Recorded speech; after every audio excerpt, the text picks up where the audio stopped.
Well, good morning, everyone. Happy New Year. Yes. Happy New We hope Year. that you're enjoying the snow and the cold weather this morning.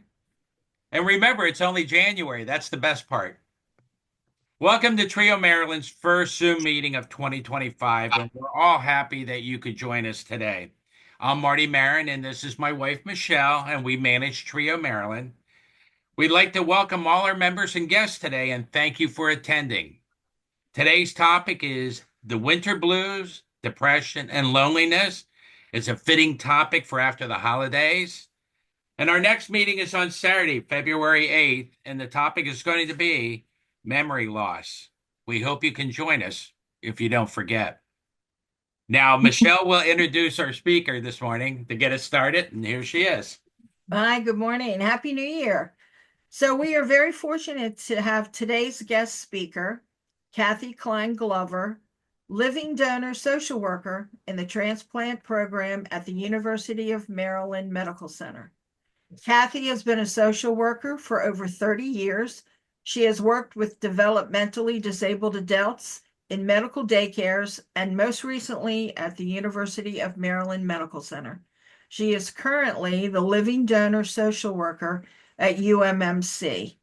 We are fortunate to have Cathy join us and address the Trio Maryland community today. Thank you for presenting to our group. Welcome, and I now turn the program over to you. Good morning, everyone. I hope you all can hear me well. It's a pleasure to be here this morning. I thank you so much for the invitation to present. I'm going to go through some slides and hope to have some interaction with everyone.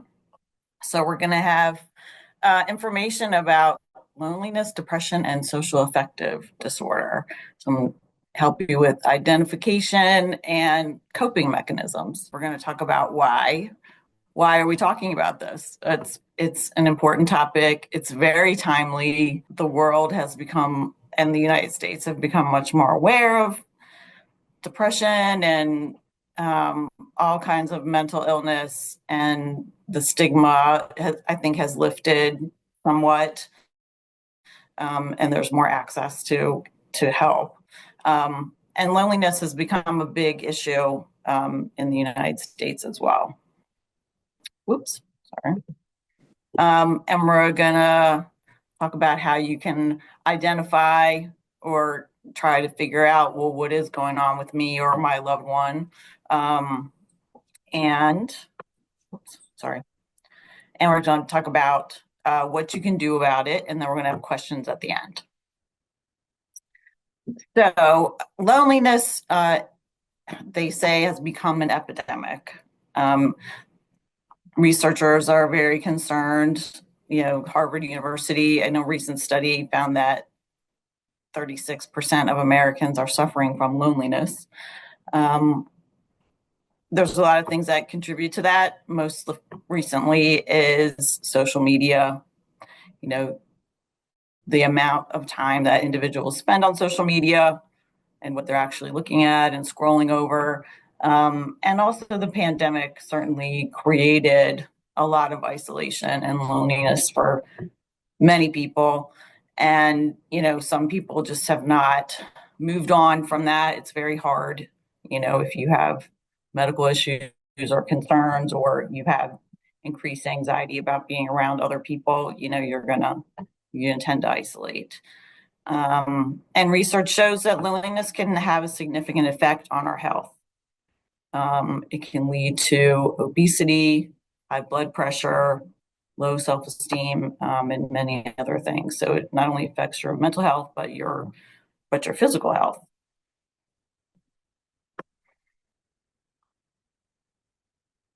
So how can we combat loneliness? So going back to our previous slide, you can put in the chat. Do you feel that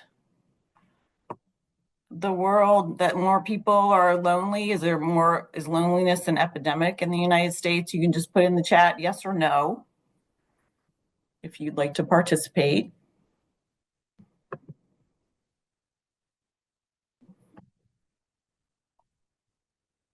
Okay, I've got a yes and a no.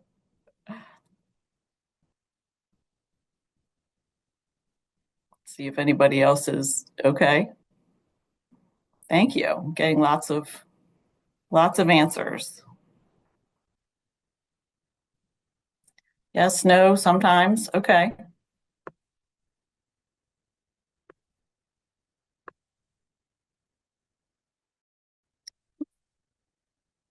So the important things to help combat loneliness is to acknowledge that you're feeling lonely.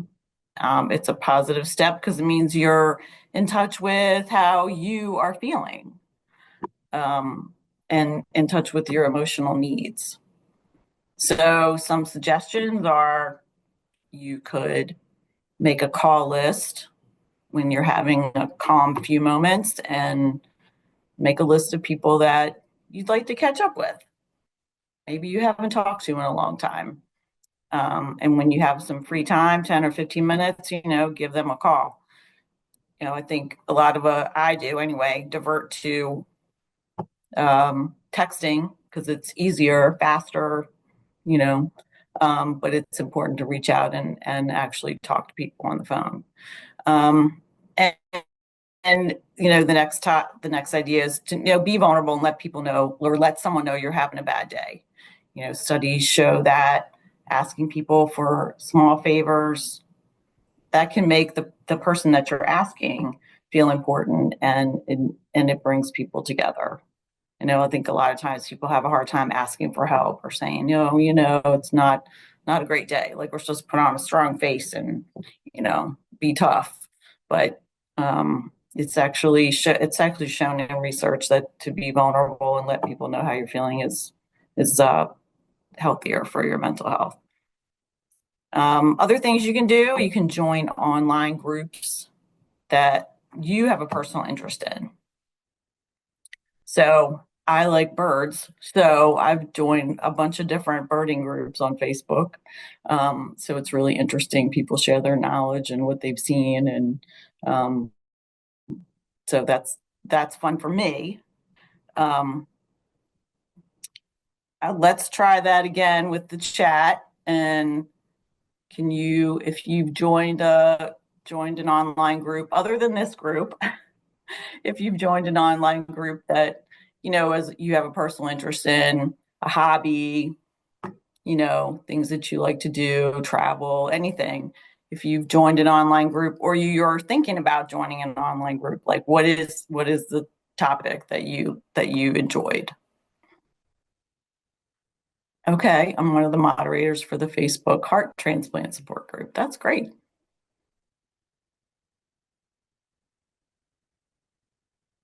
Oh, okay. Member of a French club on Meetup. That's great. Photography. Okay. Online book clubs, living donor groups. Yeah, so there is a huge variety of groups you can join. And she's administrator for the page of the community band I play on. So, right, you can start your own group and be the administrator. Standard poodles. Yeah, there you go. Animals are a great joy, I think, bring people a lot of pleasure and happiness. Okay, well, that's good. That's great to know. So, okay, Francis doesn't seem to find time to join groups. Well, that's okay. You can be busy and you don't have to do that, but it's just an idea to throw out there. Something to try. You can always join it, and if it's not for you, you can just decide to pull out. Another idea is to host an event at your home or a local venue. You don't have to have people in your house if that stresses you out too much. You can always meet at a local restaurant, or a lot of the libraries have meeting rooms now. Other places where you can get a room for free. You don't have to pay for it. And then you can ask others to bring, 2 or 3 friends. The park system is another great place to try to meet up when the weather gets a little bit better.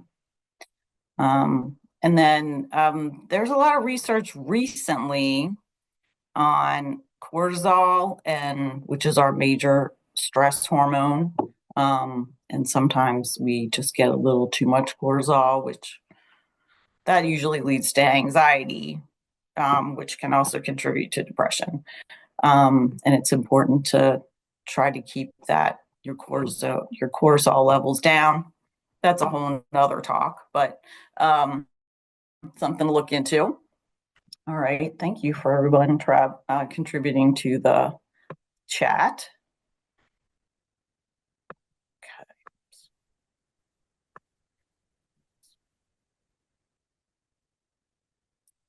Sorry, hit the wrong button. Okay, so moving into depression, feeling the blues, feeling down. Have any of you ever experienced feeling depressed or down, or, I'm sure everybody has. And there's all different kinds of symptoms that you can experience depending on the person and what's going on in your life. But if you've experienced it, give me an example of one symptoms that you've had that kind of stood out for you when you were feeling depressed or down or, having a bad day. You can put it in the chat if you're comfortable with that.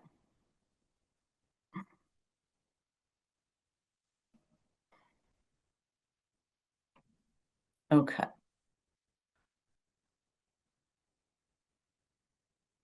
Don't want to talk to anyone. Mm-hmm.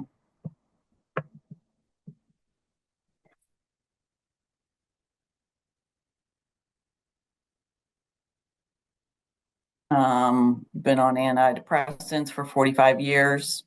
Yeah, there's people that have been on them for a long time, and that's okay. They help you kind of maintain. Find that once daylight savings time hits, my mood changes. Yeah, absolutely. Don't want to talk to anyone. Major symptoms before I got diagnosed was waking up in the middle of the night and not being able to fall asleep. So yeah, sleep disturbance can be a big one. And crying from frustration, lethargic, feeling fatigue, no desire to do things that you always done. Yeah. Feeling sad and lonely. I usually get a ticket to Miami for some sunlight and fun. That's a good coping strategy if you can do that. Sleeplessness, feeling unmotivated. Yeah. More often in the winter, just feels down and that no one is thinking of me.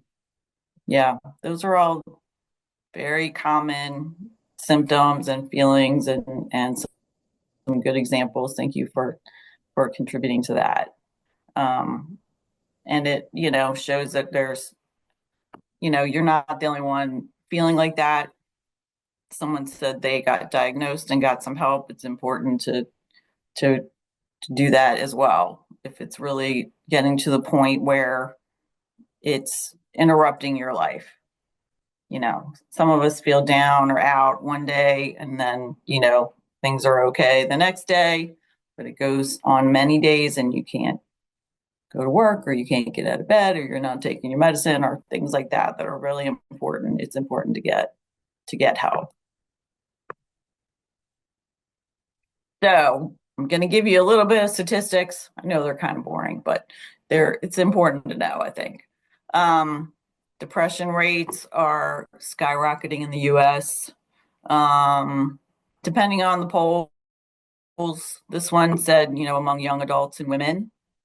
Another poll said that 29% of U.S. adults report being diagnosed with depression at some point during their lifetime. So this is an increase from 2015 when it was 19%, so a 10% increase. those 18 and older, 17.8% either currently have or have currently been treated for depression. That's up from 10.5%. So, and then statistics for seasonal affective disorder, or SAD, that's the acronym I'm using, just so you're aware. About 4 to 6% of the people in the US have SAD, according to the American Academy of Family Physicians. And they think as many as 20% might have a mild form of it, often called the winter blues. So, does transplant or waiting for a transplant increase your risk of having depression or the winter blues or feeling lonely? So one study that I saw said that mood and anxiety disorders can occur in organ transplant candidates, possibly as many as 25% with advanced pulmonary disease, 40% in advanced hepatic disease, and 50% in advanced cardiac disease. So that's something just to be aware of, that could be a factor for you or for your loved one. And then, as you know, in post-transplant patients, everybody thinks, oh, it's going to be great after I get transplanted. Everything's going to be awesome. It's going to fix everything. But it's challenging. You guys all know that. It's very hard. You're adjusting from, taking care of your illness, and then now you're transferring all that energy into taking care of an organ. And it takes time for the organ to get adjusted to you and you to get adjusted to it, and for the medical staff to get you strong enough and healthy enough to leave the hospital. Then maybe you go to rehab and then you go home eventually. So there's a lot of things to adjust to. And they say 20% of kidney recipients may have depression or anxiety, 30% of liver patients, and 63% of heart recipients affected, especially in the first year. So, I always like to tell people, it takes about, a good 6 months to a year to get adjusted to everything you have to do. And then, hopefully you're not going to the doctor as much. But it's a lot to consider and to adjust to, I think. Sorry, let me switch slides here. Okay, so a little more statistics. There's research that shows there's a significant increase of mortality with depression after transplant. So it's important to pay attention to. It's important for the transplant team to pay attention to. And then an estimated 50% of transplant patients might experience at least one episode of substantial anxiety or depression within the first 2 years of transplant. So again, if you got through the transplant and everything was fine and your mental health is stable and you're great, it might creep up on you later. It's hard to say, but I think it's just important to be aware of that. And the most important thing is that depression and seasonal affective disorder can be treated. You don't have to just suffer with it. There's many, many resources, which we'll go over in a little bit. Okay. Slide 10. So signs and symptoms of depression and seasonal affective disorder. And there's many more, but I tried to list as many of the major ones as I could. And then trying to distinguish between depression and seasonal affective disorder. It's usually the seasonal pattern. So if you've gone through maybe 2, winter seasons and you've noticed that, oh boy, I really feel down in the winter, Um, and then you feel great in the spring and the summer and the early fall. That might be an indication that you have, seasonal affective disorder. But some of the symptoms include, lack of energy, which is what a lot of you said, feeling depressed, trouble sleeping, loss of interest in usual hobbies and pastimes. You might have difficulty concentrating. You might have a change in your weight or your appetite. You might feel very, hopeless. Hopelessness is very common. And then possible, suicidality, feeling like, well, why am I here? What am I, I don't want to be here anymore. So what can you tell me in the chat? Some strategies or actions that you can take to help cope with either depression or seasonal affective disorder. What do you think might be a strategy that might work for you or your loved one or has worked in the past?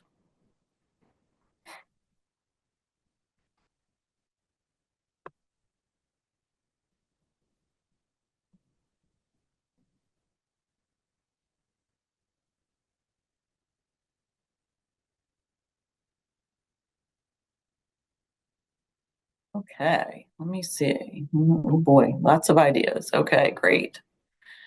Connect with and be around people, volunteering, having my grandson visit, walk my dogs as often as possible, right? They always want to be walked, right? They don't care what the weather is or what's going on.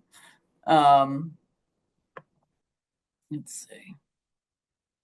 Going away to a location that has great weather, yes. Exercise and meditation and being outdoors, hiking, okay. Another one said volunteering.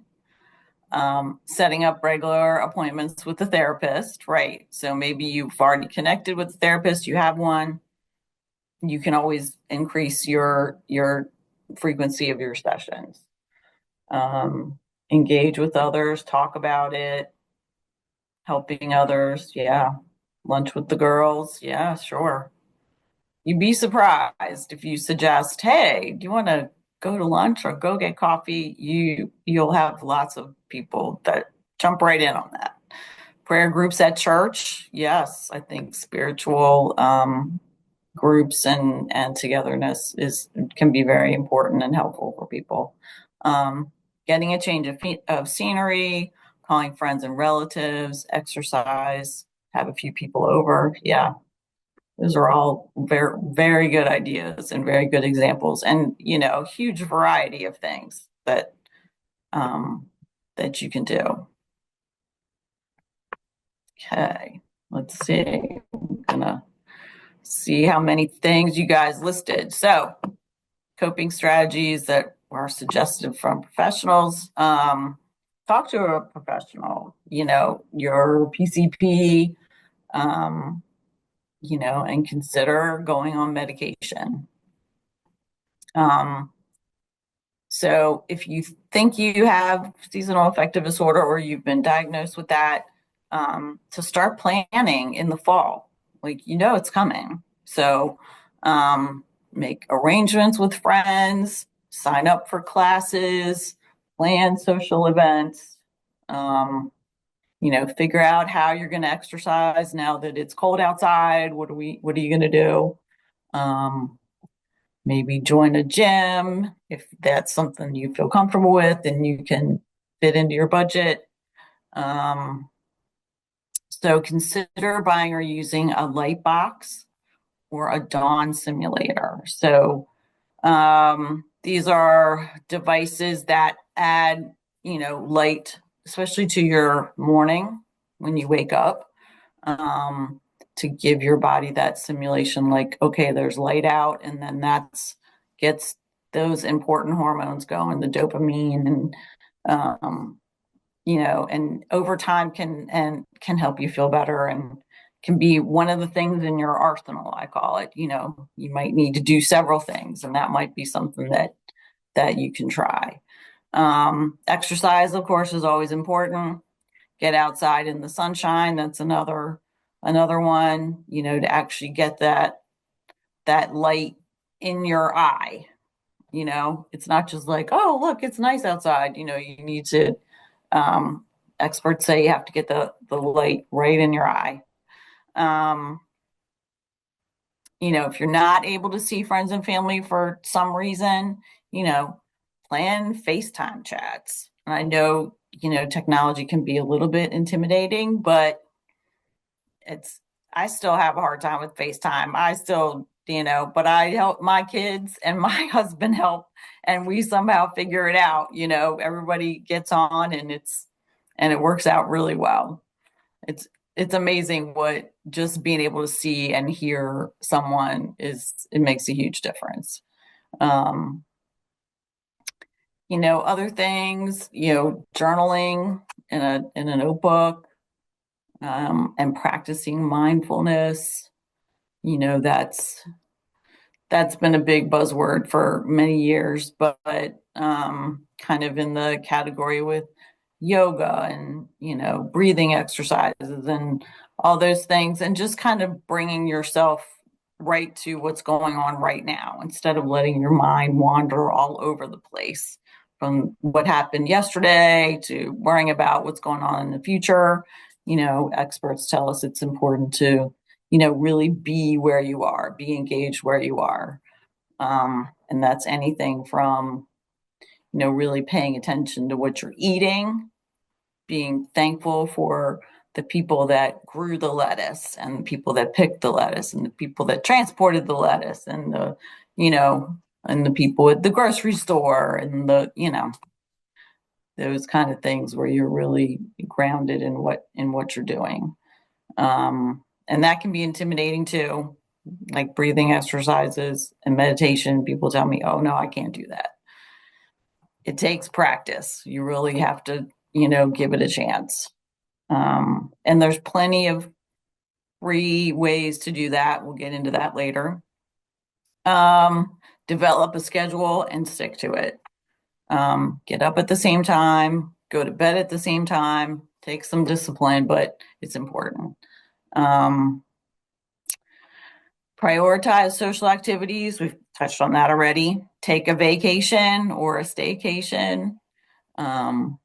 Consider the reduction of alcohol or avoiding alcohol, or other drugs that are not good for you. But the alcohol can significantly affect your liver, which affects many parts of your body.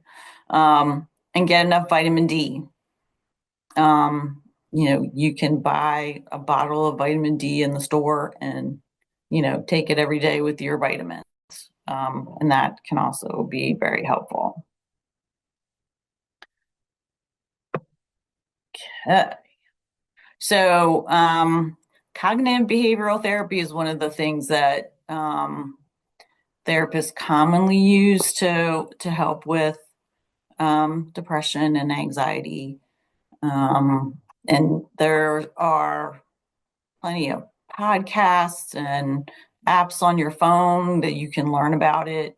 And it focuses on, you recognize how what you're thinking affects how you feel. And a lot of questioning about this, whatever thoughts you're having, is this true? What I'm thinking, is this really true? Because a lot of times we're thinking negative, painful, stressful things that aren't really true, or we don't even know they're true. So they kind of teach you how to get to, do those exercises to get away from the negative thoughts. And to think about how you've overcome challenges in the past. We're all still here, so we've all, overcome many challenges already in our life. What is your survival kit? What are things that really help you? Practicing self-compassion, not being hard on yourself. And forgiveness is also a very important component. So, takeaways from today's talk. The stigma of depression and loneliness has significantly decreased, and there's many areas to access help and to get help. Developing your self-awareness of your emotions. What am I feeling right now? And managing them rather than just like stuffing them away. Those are the first steps. And then we've talked about developing coping strategies that resonate with you, like what helps you. Finding that one person that you can trust and be vulnerable with is very important. And reaching out if your emotions are just getting too overwhelming, and whether that's reaching out to a friend or a counselor or a religious or spiritual leader or all of those, we all need more help during some times than others. So, okay. Oops. My touchpad is very sensitive. So resources that you can try to reach out to. If you're involved with the transplant program, if you're pre-transplant or post, you should have a social worker or a nurse coordinator that you work with or who is available to you. Certainly contact them and they can help you find some resources if your mental health is really interrupting your life. If you're employed or if your spouse is employed, employee assistance programs, they can be very helpful. They're free. Usually they'll provide you with 3 sessions or 4 sessions with the counselor, and then they'll refer you to someone else if they feel like you need more sessions. Your insurance company, all major medical insurances cover, mental health, and they can let you know who you can go to that's covered. If you're in between coverage for some reason right now, or you don't want to use your insurance, there's an agency called the Pro Bono Counseling Project. And those are therapists and counselors who volunteer to meet with clients for either no fee or a nominal fee. And if you're looking for a counselor, Psychology Today is a good website. Each of the therapists who choose to be on the website give a lot of information about their services, and you can sort by area, if you want a man or a woman, there's a lot of things you can sort by what their expertise is. And then if you choose some, you can see what insurance they accept, if they're taking new patients, what hours they are able to take patients, if they do telehealth, if they, all those things. Other resources there are many free apps that you can get on your phone. Some are not free and they're a little bit of a fee, but that can provide you with meditation. An insight timer is a good one. There's many different meditation experts who can walk you through a 5-minute meditation or a half an hour meditation, however many, walking meditation, driving meditations, all kind of things. Mood Fit is another one that's a little bit of a cost, and Mind Shift, but there's a lot of different ones that can help just to help remind you, like, oh, yay, no, what are you thinking about right now? Um, so it's simple sometimes, but it's effective. There's a lot of podcasts out there. If you have a phone and you can access podcasts, there's so many out there, and you can educate yourself, or you can use them for entertainment, lots of good stories, books, all kinds of things. And then, of course, YouTube. We learn everything on YouTube now. Anything you want to watch a video about, it is out there. And I'm sure on TikTok too. Okay, I'm showing my age, but TikTok is another big one.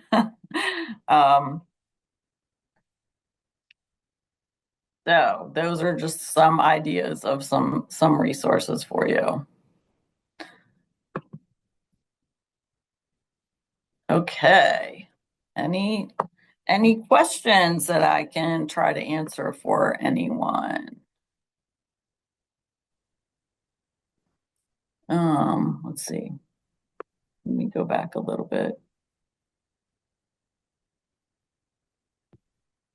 If it's too cold to go walk outside, Costco stores are huge, and you can always just walk every aisle of Costco and briskly. Well, there you go, a couple times. Pushing a heavy cart, good idea. Can be a little dangerous. You just go in for one thing and then you have a full cart, but that's okay. But that's a good idea. Yeah, walking around stores or malls or someplace that's open. That's a great idea.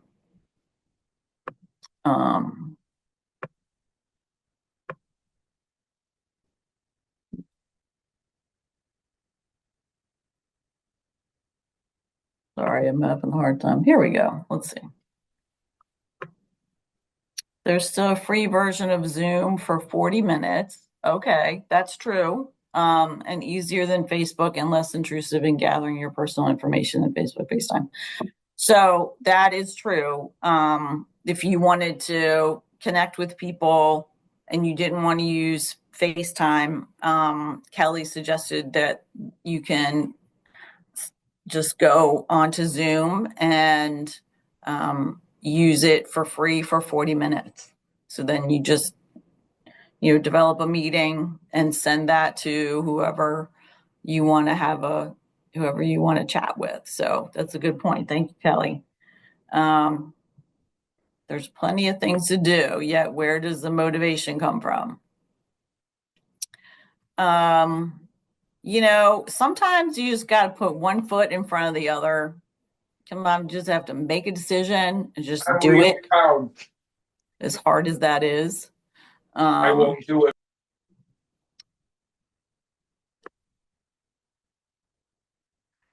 Sometimes I have to write things down, make a list. Some people are list people, like, okay, I'm going to spend 10 minutes doing this. I'm going to spend 20 minutes doing this. Or sometimes you got to call a friend.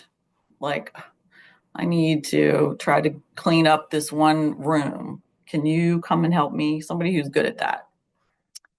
Yes, you can get a copy. I'm going to send the slides to Michelle and Marty, and they're going to send them out. And then it's also going to be available on the YouTube channel. Do immunosuppressive medication cause depressed mood? I can't answer that for sure, since I'm not medically trained, but it probably depends on the medication. I have not heard that being a common side effect, but I would certainly ask your doctor or the nurse or pharmacists. They are like the most knowledgeable people in the world. We have phenomenal pharmacists at University of Maryland who are very knowledgeable and very helpful. So I would suggest Nava, that's your last name, Nava. Contact your transplant team specifically about that. Okay, Kelly has some suggestions for Francis. The best way to get some motivation is during a clear moment, set up reminders, find an accountability partner who will regularly contact you. Then it'll be already be there when you aren't motivated. So true. Good point. Good point. And scheduling things. I have to schedule things, or that sometimes I feel like they will not happen. Okay, Danette said she's I assume this is related to the immunosuppressive. I am 16 years post and have been told that they can cause a depressed mood. So they might, but then again, going back to your team and asking for, their suggestions about, what can I do, or what's the best medication, or can I change my immunosuppressive medication? I know that's sometimes not possible, but go to your team and definitely ask some questions about that. That's all great suggestions, Kathy. I think sometimes too for people, maybe music can change your mood, get Mhm. you moving a little. A lot of people put music on if they're cleaning the house or doing a mindless task and stuff. So Mhm. maybe the music that you love, the music from your youth, kind of gets you motivated. Definitely. Does Yes. anyone else have some suggestions? It's everyone has a different story, in their transplant journey. So there's no two people that really experience the same thing. At least that's what it seems. Very true. Very true. Yes. Very individualized.